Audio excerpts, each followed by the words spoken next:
Tracy Novick from the Worcester School Committee. Sorry I'm a little bit late. I apologize. So tonight I just wanted to talk to you a little bit about what's on our agendas for this upcoming week. And then also I'm happy to take questions as we go, and maybe talk a little bit about where we're at with COVID-19 in schools in general, because there's been some, I guess, kind of new developments over the past couple of weeks that I'm not sure people are necessarily up to date on. So first of all, from a Worcester Public School perspective, we do have a subcommittee meeting this week on Tuesday, and then we have the full committee meeting on Wednesday. The subcommittee meeting is taking up two issues. First of all, there's the sick bank issue that you might have seen in passing at our last meeting, which is for an IA over at Burncoat, that I think is, fairly straightforward. And then the other thing is that the item that we had before us, you might remember back, I guess a couple months ago now, that dealt with tracking effectively the searches that were being done by students on Worcester Public School systems for concerns about violence or self-harm. Remember, we had actually voted to turn that off. There had been sort of a pilot that had been going on that none of us knew about. We had voted to turn it off, and then we voted to send it to subcommittee. That is going to be before us on Tuesday at 4:30, and the recommendation from administration is that we turn it back on. So I just want to sort of put that out there, let you know about that. I have tons of questions, among them why effectively the administration seems to have changed their mind about their recommendation. I don't know a lot of very good things about this. So anyway, that's at 4:30. You should know that subcommittee is myself, Mr. Manfredo, and Mrs. Clancy. So if you have any thoughts, opinions, views, perspectives, you certainly can send us an email about that app, effectively, that tracks what students are searching online when they do it through the Worcester Public School system. Effectively what it means, so for those, I actually had to ask for clarification because I got some good questions from students about this. If you are signed in to a Worcester Public School account, that is when it would be working. So it isn't honestly just about whether you're using one of our machines or one of your machines. Our machines, as most of you know, you can only sign into a Worcester Public School account anyway. So you can't use our account and sign into a personal Gmail account, or sign it only to a personal Gmail account. So if you're on a Worcester Public School machine, you're signed in through the Worcester Public School system. This is something that would apply then. But also, if you are signed into your own machine through the Worcester Public School system, it would still be tracking what you are searching. The notion here, of course, is that there is concern that students may want to hurt themselves. There's concern that students may, have plans for violence, may be searching for things, and that this would essentially then flag that and send a notification to administration, who then would be following up with support services for the students. That is what the plan is. Or what the proposal is, I guess I should say, and it would be before the subcommittee on Tuesday at 4:30, and then before the full committee on Thursday at 6. So again, if you have any thoughts on that, please get in touch with us. It's a subcommittee meeting, so generally we take public testimony at subcommittee meetings. So if you want to, jump on that, I can make sure that the Zoom information is available. You can also, of course, find it on the Worcester Public School website under the school committee, under governance. This is a governance subcommittee meeting. So then the full committee is meeting on Thursday. We will have that report of the subcommittee back. We will also have a report from the superintendent on the Panorama platform, which honestly I don't know a ton about, but it's one of the groups that has been partnering with us through remote learning, specifically for secondary school students. That's what the report is on. As you know, we pretty much don't have a school committee meeting these days without having some conversation around COVID-19 and remote learning and that sort of thing. That isn't specifically a plan on here, or I should say an item for discussion on here. That doesn't mean it won't come up. Among other things, we're getting a grant from DESE for coronavirus relief for school meal programs. Ms. McCullough had filed an item at our previous meeting asking for a report back on plans around high school graduation and recognitions. There also are some items that we're filing for this meeting where, for example, Mr. Manfredo is asking about expanded expanded club opportunities by potentially partnering high schools. Since we're doing everything remotely, it's not like we have to ship anyone anywhere or have anyone try to go anywhere. So there isn't necessarily a reason why you have to be at a particular high school to join a particular group. And then I'm actually putting some items in because, of course, we did have that rather disruptive Spectrum episode a week ago Monday, or 2 weeks ago, tomorrow now, and didn't have any information for hours and hours and hours. And that's not an effective way of dealing with any of this. So I have 2 items filed on that, one of which is asking for an update on where we're at with you might remember we were having a conversation around municipal broadband. The city has actually been doing some further work on that. So I'm asking for us to have a report on that. And then also I believe that there's been something coming back from Verizon that we'll potentially be hearing about sooner or later. I'm also a little concerned about how the district has been doing with contact tracing. Honestly, not just the district, but frankly the state. Last I heard, the state actually had a holdup of several days around contact tracing. And that, of course, is just not safe at all for anyone, but particularly for schools. So those are, I think, most of the items that are on the agenda. Thursday, we meet at 6. I just want to sort of give you a coming attractions note, which is that, so we will meet this Thursday. We don't meet next week, but next week on Wednesday, the governor will file his version of the state budget. And as most of you know, Worcester is enormously dependent on the state budget for how we are funded. So that budget will be the beginning of the determination of how we fund next year. We will have a report of the superintendent sort of then at our next school committee meeting, which will be the first week of February, which will be on the FY22 budget. Remember, fiscal years start in July and they are called after the year that they end. I will probably plan, I was just thinking about this, why don't I plan next Sunday on actually talking about sort of our budget, our process, what our hopes are for the governor's budget and all that kind of thing, and plan on taking questions on that. I know that a week or so ago, someone asked me a question around effectively if we had enough money to bring everybody back full time, and I sort of laughed and said that would be a video in and of itself. By the way, please don't ever think that's dismissive. That means you asked a really good but probably complicated question.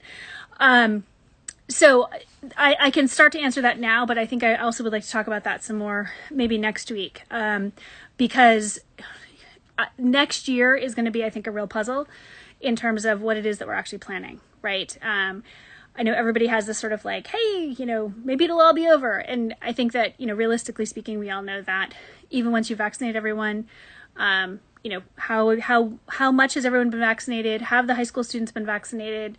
Because the vaccination only goes down to about 16. They're testing it down to 12. What happens with elementary? There's going to be a lot of questions about that. So I'm not saying that to sort of discourage anyone, but it does mean that planning and so forth is going to obviously be needing to happen heading out of this year, and then particularly as we're talking about the budget. So that's definitely a question that's on everyone's mind. In terms of stuff that's kind of going on now around schools, there's sort of kind of a good news, bad news array, honestly. The first is that, I don't know if you've been paying attention to news that's coming out today, but Massachusetts did find its first occurrence of the variant that has been in the UK and elsewhere that spreads much more easily, from a woman from Boston who actually was in the UK and tested negative in the UK and then came back and tested positive. So we have been expecting that would be found. So that part isn't really a surprise. But it does mean that, if it's here, then the rate at which spread happens becomes much more concerning. Now, on the positive side, we have seen hospitalization rates down a bit over the last week or so. We have seen day-by-day rates down a bit at the state level over the last week or so, which I think may have something to do with people sort of trying to sort of strap in and stay home and so forth for early January. There also, I will note, have been tons and tons of schools that may have had kids that were hybrid who are staying remote. So in terms of the number of people who are getting together in any kind of situation, those have all gone down over the last several weeks. So that is, I think, a crucial thing too. From the positive end of things, we have started vaccinations in Worcester. Worcester has been effectively kind of distributing vaccines as quickly as we have them. On the positive side, I also know that there are districts in Massachusetts where teachers are already receiving vaccinations. I know that there certainly are states where that's much more common, but some of the towns have already gotten through their first responders and have jumped into the next phase. That isn't expected to happen in Worcester quite yet, but it's coming. Unfortunately, Massachusetts is behind a lot of other states in terms of how quickly we're getting vaccinations out, in terms of percentage of the population that's been vaccinated.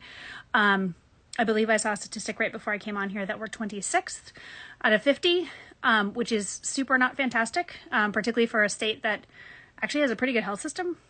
So I don't know what's going on with that. I know there's a lot of people who are pretty outraged about that. And we particularly now that the new variant is here, we really need to pick up the pace, because that's really the main thing we have to fight that. And it's important that the vaccination get out and get ahead of that before we start developing varieties that might be resistant to the vaccine. So those are the bad news, good news.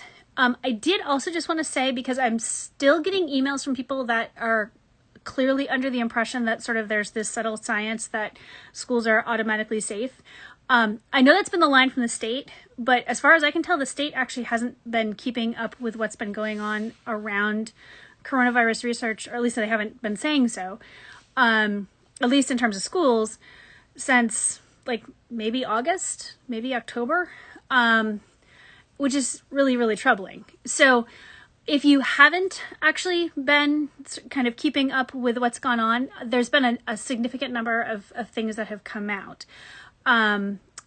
There's been, I talked about this in the blog, there were two studies that happened that were looking at rates of coronavirus in and around schools in the United States. One having to do with the rates of hospitalizations and what the relationship of that was with schools.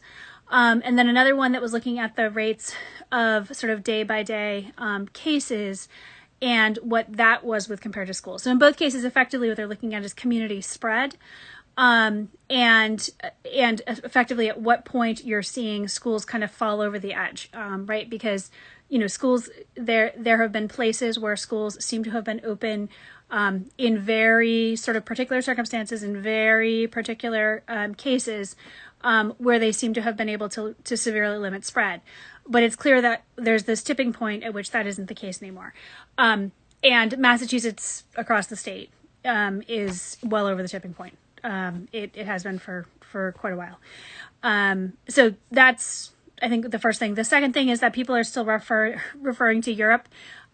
Honest to goodness, I mean, save from all of the research we used to talk about in terms of Finland and schools, I don't know that I've ever heard Europe referred to quite so much around education in quite some time. So if you're still if you're still hearing, or you have still have gotten in your head that schools were open in Europe and that was fine, that isn't actually the case. So there are certainly places where schools have been open, absolutely. You might remember though that I had shared an article from Der Spiegel. I think it might have been back in November, that actually looked at a bunch of the research that was going on across the European Union and then also into the UK.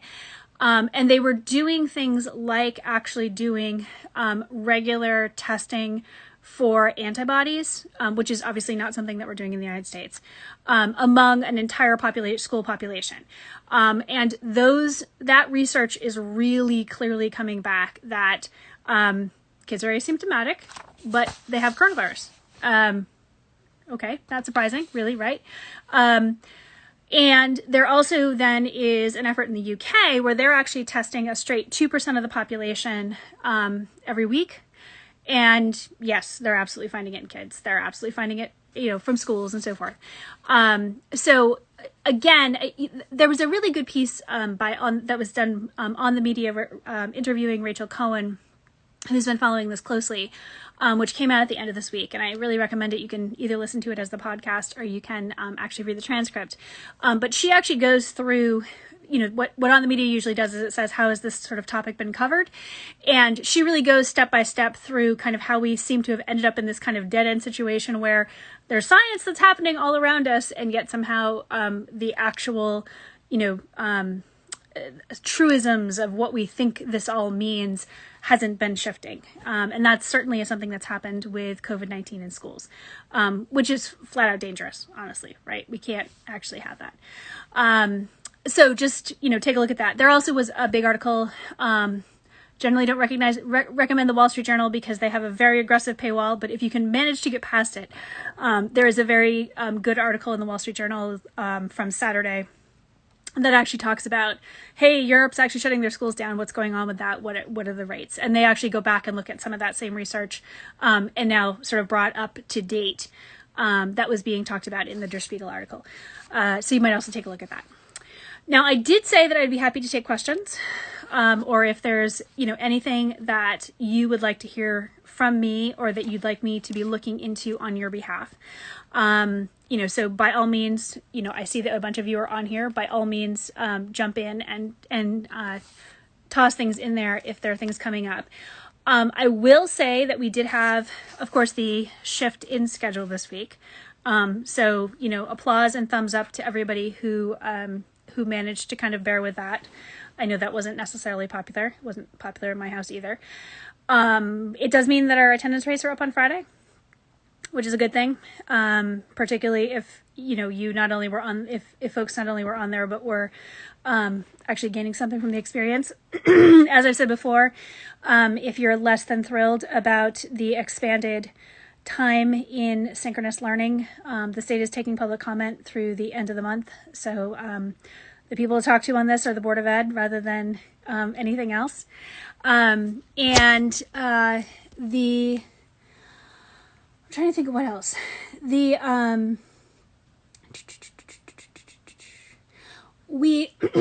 I've gotten some questions about, effectively kind of when is the next round of decision making going to happen around, is March off the table and all of that kind of thing.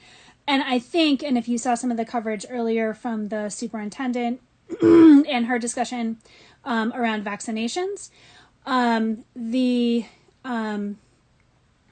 that part of, I think, what we're kind of waiting on at this point is the question of how quickly can we get our staff vaccinated? Because I think there's going to be a lot more comfort from pretty much everyone when we're sending staff back into buildings that are vaccinated by this. So I think that's going to make a big difference. So yes, question about sex ed.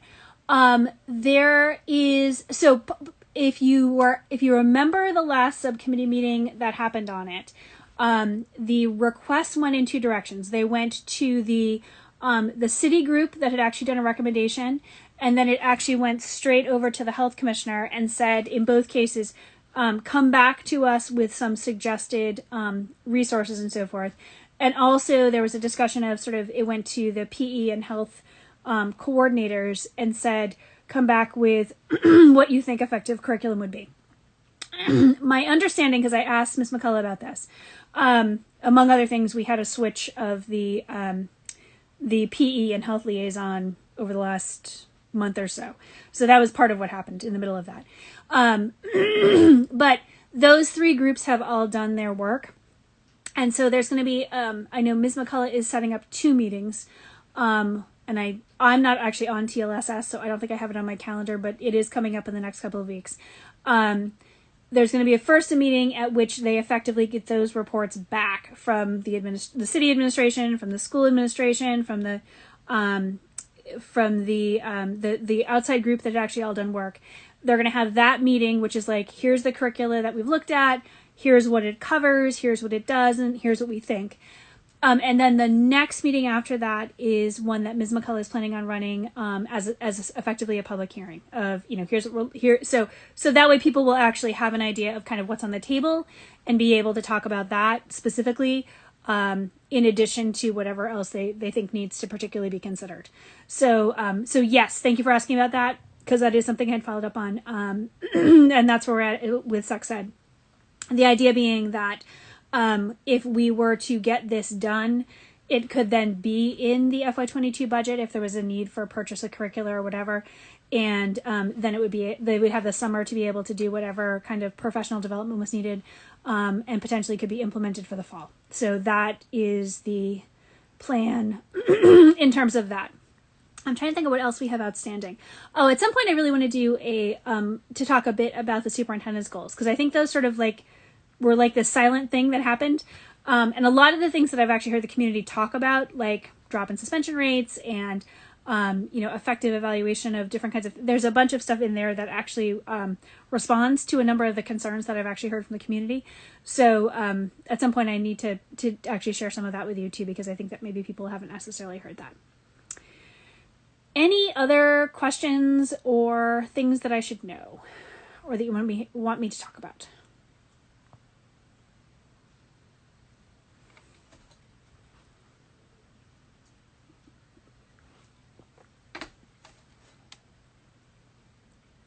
All right, so my plan, just so you all know, is that after Thursday's meeting, I'll give you an update on the Thursday school committee meeting, and then I'll plan on talking about the budget on next Sunday.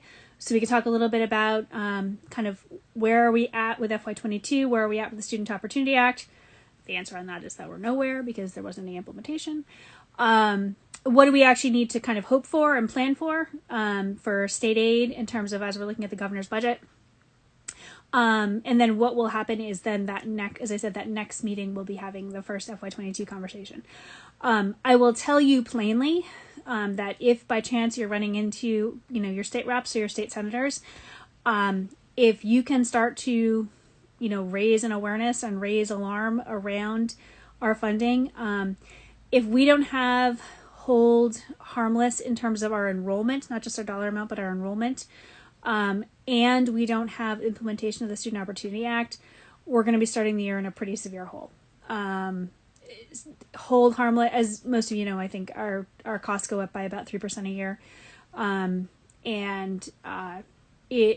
Even setting aside trying to deal with the outfalls of coronavirus, which we can't really do, but we're just sort of on a regular flat budget year. If we were trying to do next year what we did this year, what we did, I guess maybe the year before last, we wouldn't have the money to do it.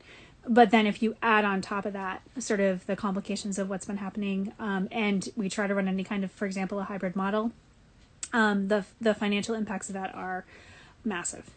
They're just absolutely massive. And so if there's anything that any of you who are on here want to do in terms of, shooting off an email or sending something off to your state rep or state senator, that would be huge, because that actually worries me a lot. We hear a lot of concern around, how are students doing? Are they doing okay in terms of their mental health, in terms of their physical health, in terms of their education? But if we're not actually given the resources to deal with that, we're going to end up with a school system that's going to be less equipped to deal even with a regular year, never mind deal with the year we're coming out of. So I don't want to be alarmist, but I do want to raise an alarm, because I think that's, I'm actually pretty concerned about that. And I'm not convinced that the state actually completely gets it in terms of that. That's pretty worrisome. So on that not exactly happy note, we will talk more about budget next Sunday. But as I've said in the past, if there are additional things you want to know about, or if there are things that I should know, please by all means get in touch. And also if you watch this and there are questions that come up, shoot those to me as well in a direct message or through the email system. And again, would love to hear from you about the recommendation from the administration about turning that system back on, in terms of analyzing student searches. I find it alarming from a Fourth Amendment perspective. I'm not a purist when it comes to things like that, but I do understand the Supreme Court principle that students don't lose their civil rights at the schoolyard gate, whether that gate is electronic or physical. Nonetheless, I'd be interested in hearing certainly from students and parents and teachers on that.